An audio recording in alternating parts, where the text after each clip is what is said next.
Hey guys, welcome back to my channel learning with Komal. तो guys, आज हम accounting standard 2 पढ़ेंगे। अकाउंटिंग स्टैंडर्ड 2 जो है वो वैल्यूएशन ऑफ इन्वेंट्रीज का है, यानी कि इसमें हम वैल्यूएशन ऑफ इन्वेंट्रीज पढ़ेंगे। तो जैसा कि आप जानते ही हैं कि एमकॉम क्लासेस की वीडियोस, सब्जेक्ट्स की वीडियोस हम अपने चैनल पर अपलोड कर रहे हैं कॉन्टीन्यूसली। आई होप आपको पता होगा और आपने वॉच की होंगी प्रीवियस वीडियोस। अगर आपने प्रीवियस वीडियोस वॉच नहीं करी हैं या आपको नहीं मालूम है तो आप चैनल की प्लेलिस्ट एमकॉम क्लासेस से जाकर उन वीडियोस को वॉच कर सकते हैं। साथ ही साथ डिस्क्रिप्शन बॉक्स में मैं आपको उन वीडियोस का लिंक दे दूंगी, उस प्लेलिस्ट का। तो आज की वीडियो में हम अकाउंटिंग स्टैंडर्ड 2 पढ़ेंगे। इससे पहले मैंने अकाउंटिंग स्टैंडर्ड का फुल इंट्रोडक्शन पर वीडियो बनाई थी, फुल थ्योरी, उसके नेचर, उसका ऑब्जेक्टिव, उसका बेनिफिट्स जो और उसकी लिमिटेशन, सब के ऊपर जो है एक वीडियो बन चुकी है, एक ही वीडियो। तो आज हम अकाउंटिंग स्टैंडर्ड 2 पढ़ेंगे, वैल्यूएशन ऑफ इन्वेंट्रीज। तो गाइज, अगर आप चैनल पर न्यू है तो चैनल को सब्सक्राइब कर दीजिए, साथ ही साथ बेल आइकन जरूर प्रेस कीजिएगा, क्योंकि ऐसी ही हेल्पफुल वीडियोस हम अपने चैनल पर लाते रहते हैं। अगर आप बेल आइकन प्रेस करेंगे तो नोटिफिकेशन सबसे पहले आपके पास पहुंच जाएगा वीडियो का। और वीडियो को स्टार्ट करने से पहले अगर आप एक लाइक कर देंगे तो मुझे एक मोटिवेशन मिलेगा ऐसी और वीडियोस बनाने का। चलिए फिर स्टार्ट करते हैं। तो जैसा कि आप देख रहे हैं कि अकाउंटिंग स्टैंडर्ड 2 यानी कि वैल्यूएशन ऑफ इन्वेंट्रीज। तो सबसे पहले हमें गिवन है ऑब्जेक्टिव्स, यानी कि क्या ऑब्जेक्टिव है इसका। The objective of this standard is to formulate the method of computation of cost of inventories या फिर स्टॉक। तो यहाँ पे इसका जो इस स्टैंडर्ड का जो मेन ऑब्जेक्टिव है वो ये है कि जो फॉर्मुलेट करना, किसको, the method of competition of cost of inventory, यानी कि कॉस्ट ऑफ इन्वेंट्री को कंप्यूट करना, कैलकुलेट करना, इसका मेन ऑब्जेक्टिव है। To determine the value of closing stock, ये डेटरमाइन करना कि क्लोजिंग स्टॉक की क्या वैल्यू है या फिर क्लोजिंग इन्वेंट्री की क्या वैल्यू है, at which the inventory is to be shown in the balance sheet till its sale and recognition as revenue, यानी कि जो इन्वेंट्री बैलेंस शीट में शो होती है जब तक कि उसकी जो भी सेल है या फिर जो भी उसका रिवेन्यू है वो हमें उस बैलेंस शीट में शो करना होता है। तो वो कैसे होगा, जब हम उसको कैलकुलेट करेंगे।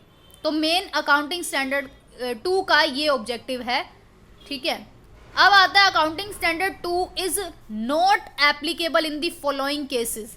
अब अकाउंटिंग स्टैंडर्ड जो है वो कौन कौन से ऐसे केसेस है जिन पर ये एप्लीकेबल नहीं होता है।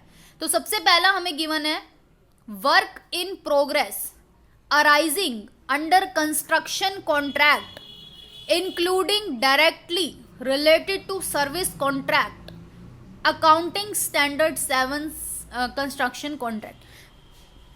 तो सबसे पहले यहाँ पे हमें ये गिवन है कि AS2 जो है वो कहाँ पर एप्लीकेबल नहीं होता। तो सबसे पहला पॉइंट है कि वर्क इन प्रोग्रेस, यानी कि अभी काम चल रहा है, अराइजिंग अंडर कंस्ट्रक्शन कॉन्ट्रैक्ट, यानी कि जो कंस्ट्रक्शन कॉन्ट्रैक्ट के अंडर जो भी वर्क चल रहा है, जिसमें हम क्या इंक्लूड करेंगे, directly related to service contract, जो कि डायरेक्टली सर्विस कॉन्ट्रैक्ट से रिलेटेड है, तो इसको हम AS2 में इंक्लूड नहीं करेंगे। दूसरा, work in progress arising in ordinary course of business for service providers, incomplete consultancy services, incomplete merchant bank activities, medical service in progress। तो इनको भी हम इंक्लूड यानी कि यहाँ पर भी जो है AS2 एप्लीकेबल नहीं होगा इस केस में, ठीक है। तो financial instrument held as stock in trade, यानी कि जो हमारे फाइनेंशियल इंस्ट्रूमेंट्स होते हैं जो कि हमारे होते हैं स्टॉक इन ट्रेड, जैसे कि हमारे हो गए शेयर, डिबेंचर, बॉन्ड्स एक्सेट्रा, तो यहाँ पर भी AS2 एप्लीकेबल नहीं है इस केस में। Producers inventories like live stock producers inventories like live stock हमें पता है क्या होता है, जैसे कि फॉर एग्जांपल अगर किसी की डेयरी है तो जो बफेलोज होती है वो उनके लिए लाइव स्टॉक होती है ना, तो ये लाइव स्टॉक होती है हमारी प्रोड्यूसर्स इन्वेंट्री। जैसे कि हमारी लाइव स्टॉक हो गई, एग्रीकल्चर एंड फॉरेस्ट प्रोडक्ट हो गए, मिनरल ऑयल हो गया और गैसेस, ये such inventories are valued at net realisable value. तो इस केस में भी AS2 एप्लीकेबल नहीं होगा, क्योंकि इन इन्वेंट्रीज की को जो है नेट रियलाइजेबल वैल्यू पर ही वैल्यूड किया जाता है, कि इनकी जो भी नेट रियलाइजेबल यानी कि जितने में अब ये सेल हो सकती हैं, है ना, जितने में हम इनको अब बेच सकते हैं, रियलाइजेबल वैल्यू पर ही इनको वैल्यूड किया जाता है। ठीक है, तो इसलिए AS2 इन पर भी एप्लीकेबल नहीं होगा। तो अब हमने पढ़ लिया कि इन चारों केसेस में AS2 एप्लीकेबल नहीं होगा। अब क्या क्या होगा, इन्वेंट्रीज इंक्लूड, इन्वेंट्रीज में क्या क्या इंक्लूड हम करेंगे। सबसे पहला, held for sale in the ordinary course of business finished goods, मतलब जो हमने सेल के लिए रख रखे हैं, जो कि हमारे ऑर्डिनरी कोर्स ऑफ बिजनेस में होते हैं, जैसे कि फिनिश्ड गुड, यानी कि ये गुड्स हमने बना के तैयार कर दिया, वो सेल के लिए रखे हुए हैं, तो वो हमारी इन्वेंट्री है। Second, in the process of production of such sale, जैसे कि रॉ मटेरियल और वर्क इन प्रोग्रेस, यानी कि अब इन्वेंट्री में ये भी इंक्लूड होगा जैसे कि हमारे रॉ मटेरियल और work in progress. In the process of production में जो भी हमारे रॉ मटेरियल काम आता है, अगर हम उसकी सेल करते हैं जो भी है वो भी हमारी इन्वेंट्री ही है। In the form of material और supplies to be consumed, in the form of materials और supplies to be consumed in production process और in the rendering of services. अब यहाँ पे हमें क्या बोला गया है कि अगर कोई इन्वेंट्री मटेरियल के फॉर्म में है, supplies to be consumed in production process, मतलब जो सप्लाई की जानी है, और इन दी रेंडरिंग, जिनकी सप्लाई हुई है और वो हमारे प्रोडक्शन प्रोसेस में काम आएंगे, वो भी हमारी इन्वेंट्री होती है। और इन दी रेंडरिंग ऑफ सर्विसेज, और जो भी सर्विसेज रेंडरिंग होती है, जैसे कि इसमें यहाँ पे बोला गया है स्टोर्स, स्पेयर्स, रॉ मटेरियल और कंज्यूमेबल्स, तो ये भी हमारी इन्वेंट्री है। उसके बाद inventories do not include machinery, machinery हमारी इन्वेंट्री नहीं होगी। नेक्स्ट आता है spare parts and servicing equipment क्या है, तो ये पढ़ लेते हैं। जैसा कि अभी हमने ऊपर पढ़ा था ना कि स्पेयर पार्ट्स और सर्विसिंग इक्विपमेंट क्या होते हैं। तो सबसे पहले inventory consist of goods purchased and held for resale, कि हमने कुछ गुड्स परचेज करें और हम उसे रीसेल के लिए रखे हुए हैं, तो वो इन्वेंट्री होगी। दूसरा, inventories also consist finished good produced, inventory में फिनिश गुड्स भी आएंगे और वर्क इन प्रोग्रेस भी आएगा, ठीक है, by the enterprise, and include material, material भी इंक्लूड करेंगे, मेंटेनेंस सप्लाईज भी, कंज्यूमेबल एंड लूज टूल्स जो होते हैं वो भी, जो प्रोडक्शन प्रोसेस में यूज किए जाते हैं वो भी हमारी इन्वेंट्री है। आगे हमें बोला गया है कि इन्वेंट्रीज डू नॉट, जैसे कि हाईलाइट करके बोला गया है हमें कि inventories do not include spare parts, inventory में स्पेयर पार्ट्स नहीं होंगे इंक्लूडेड।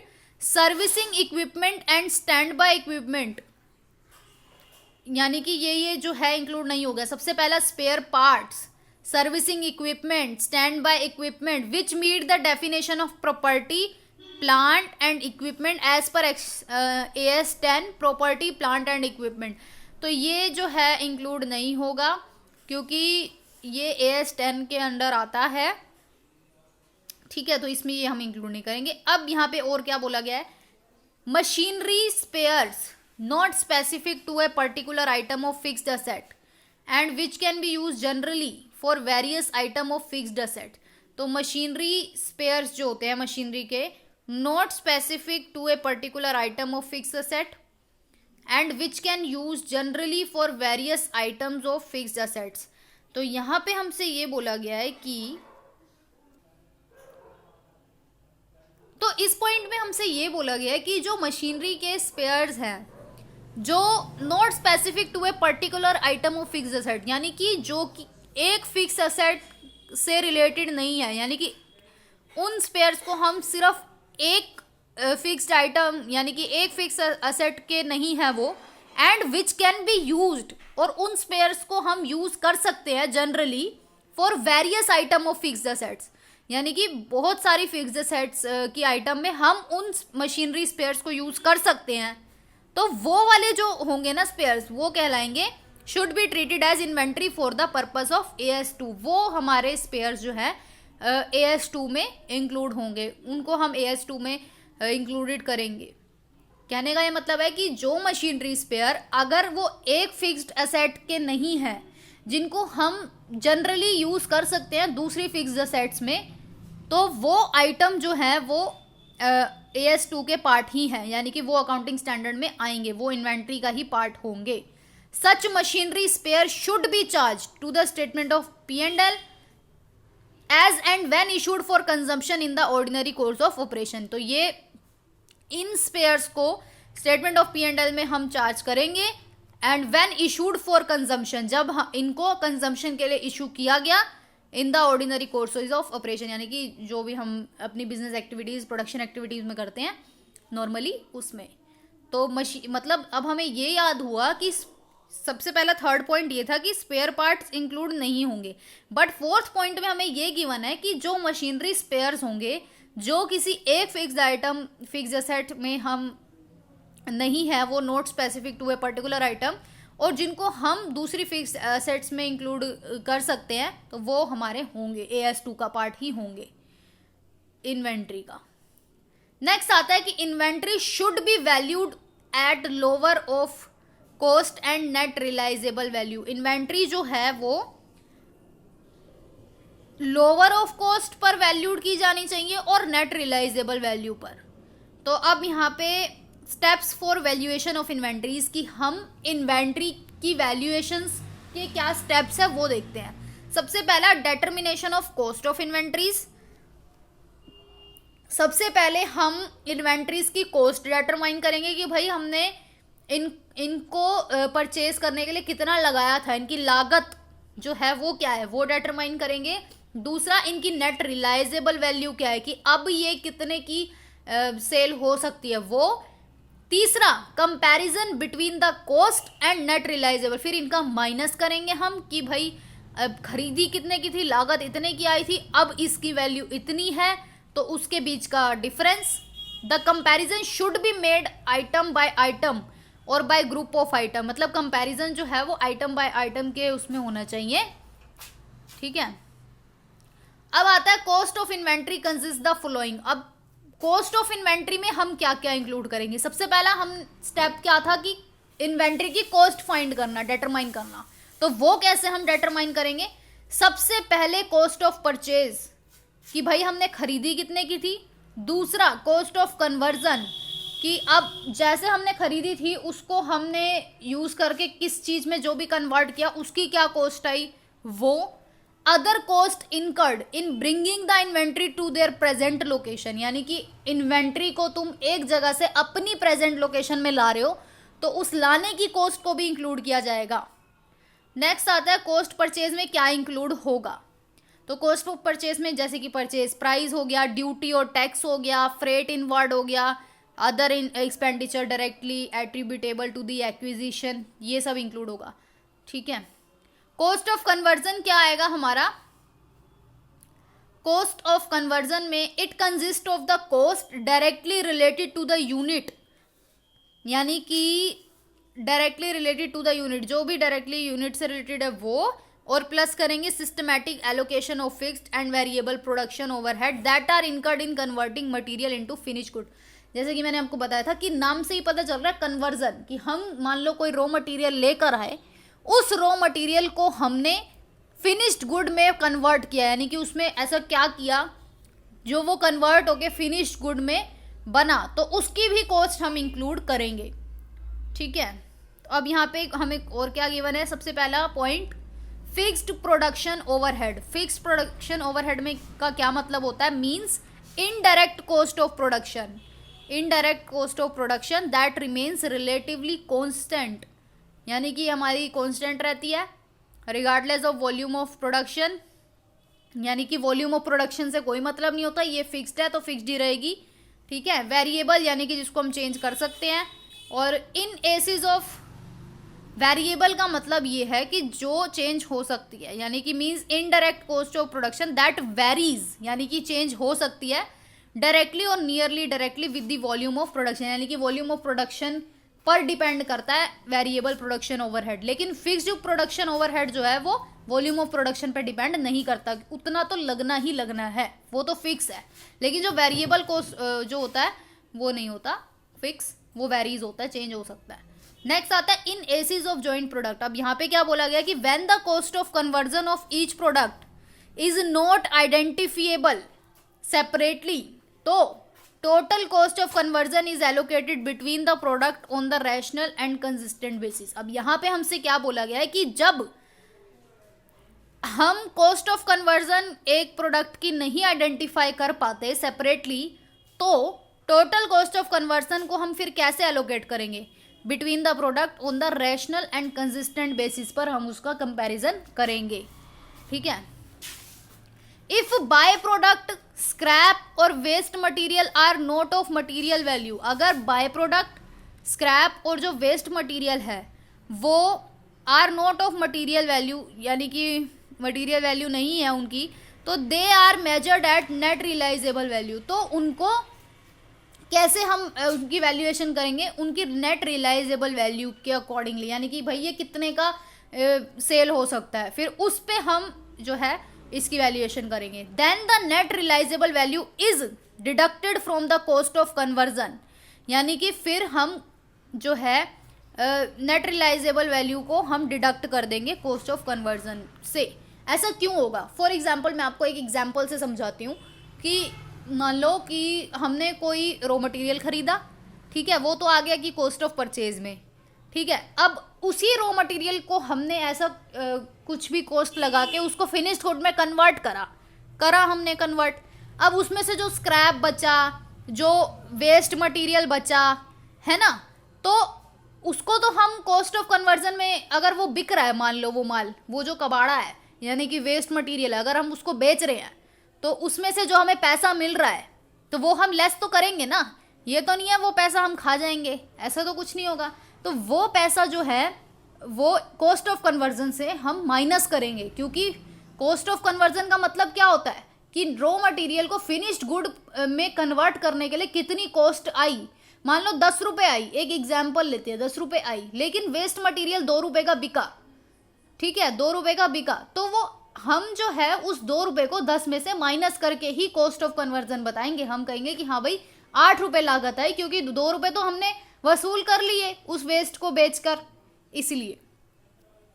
नेक्स्ट आता है हमारा अदर कोस्ट। अदर कोस्ट के बारे में क्या बोला गया कि cost incurred in bringing the inventory to their present location and condition.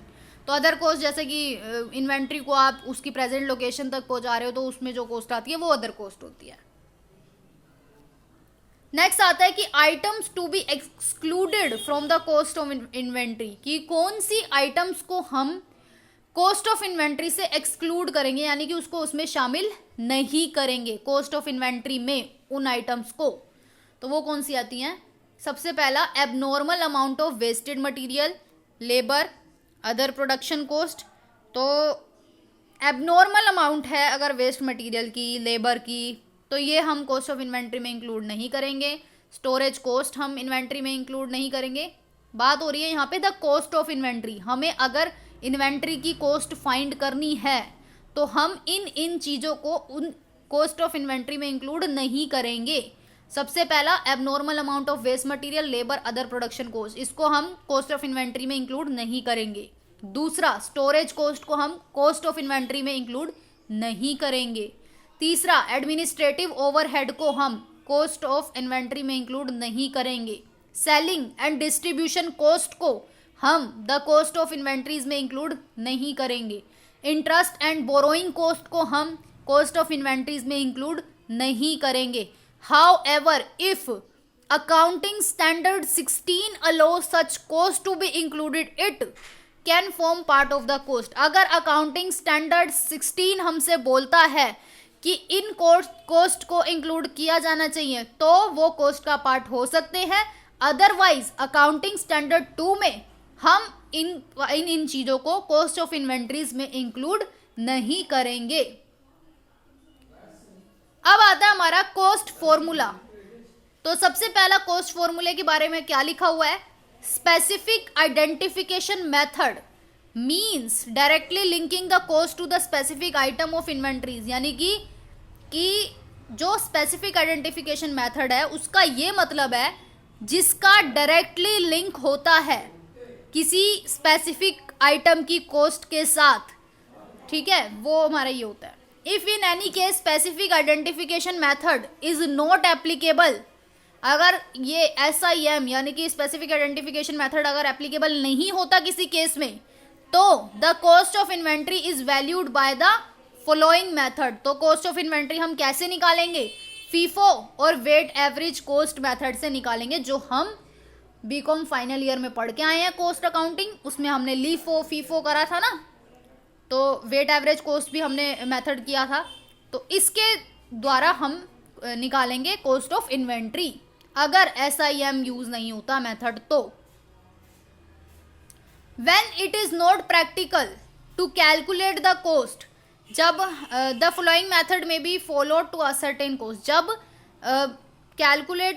Cost calculate करने के लिए अगर हम इट इज़ नॉट प्रैक्टिकल, अगर नहीं हो पाता है, तो स्टैंडर्ड कॉस्ट और रिटेल मेथड यूज करेंगे हम कॉस्ट ऑफ इन्वेंट्री निकालने के लिए।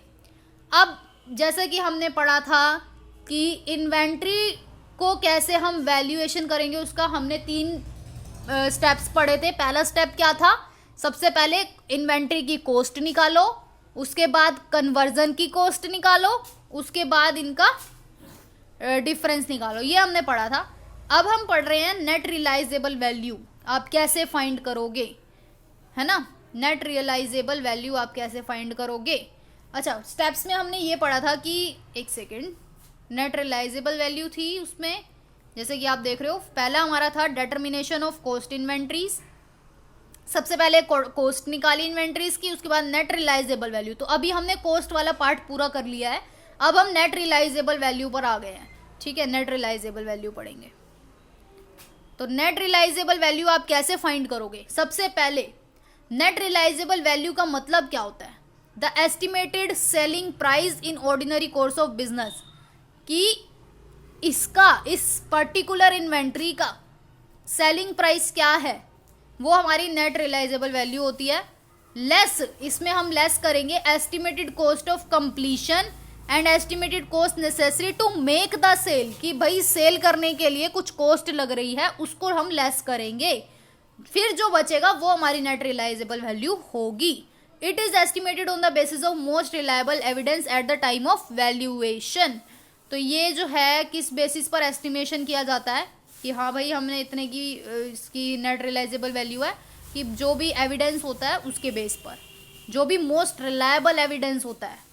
The estimation of net realisable value also consider the purpose for which the inventory is held, कि नेट रियलाइजेबल वैल्यू का जब हम एस्टिमेशन करते हैं तो हम ये भी कंसीडर करते हैं कि हमें इस इन्वेंट्री को रखने का पर्पस क्या था, तो उसको भी हम ध्यान रखते हुए नेट रियलाइजेबल वैल्यू का एस्टिमेशन हम करेंगे। The estimation is made as at each balance sheet date.